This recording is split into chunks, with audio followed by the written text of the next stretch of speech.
আসসালামু আলাইকুম ওয়া রাহমাতুল্লাহ। গত রাতে আমাদের ওখানে সারা রাত বৃষ্টি হয়েছে। তো সারা রাত বৃষ্টি হওয়ার কারণে আমার শশার জমিতে অনেক পানি, শশা গাছ ডুবে গেছে।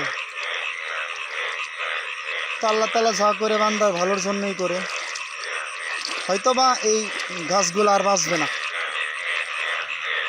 শশা গাছ হয়তো বা বাঁচবে না, আল্লাহ তাআলা চাইলে আবার বাঁচাতেও পারে।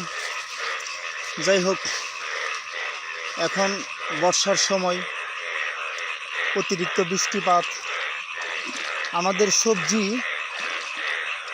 ক্ষেত নষ্ট হওয়ার সম্ভাবনাই বেশি। এই সময় সবজি ক্ষেত টিকানো অনেকটাই কঠিন, যার জন্যই সবজির দাম এই সময় সবচাইতে বেশি থাকে। তো এই গাছগুলা হয়তো বা আর বাঁচবে না, এই গাছগুলা হয়তো বা আর বাঁচবে না, এটাকে বাঁচানো সম্ভব না।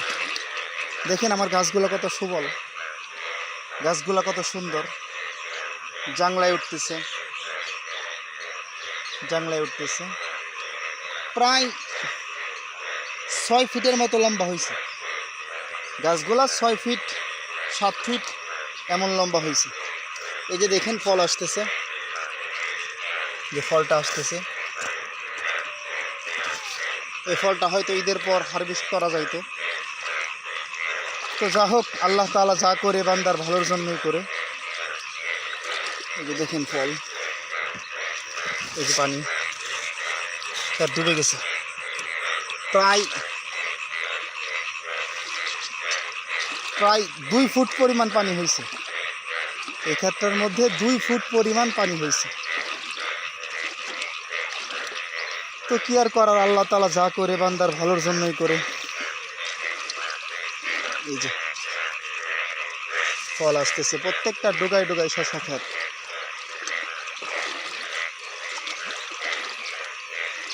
তো সকলেই দোয়া করবেন যেন আল্লাহ তাআলা আমাদের ফসলগুলোকে রক্ষা করে। আসলে ফসল না থাকলে সবজির বাজার আগুনই থাকবে।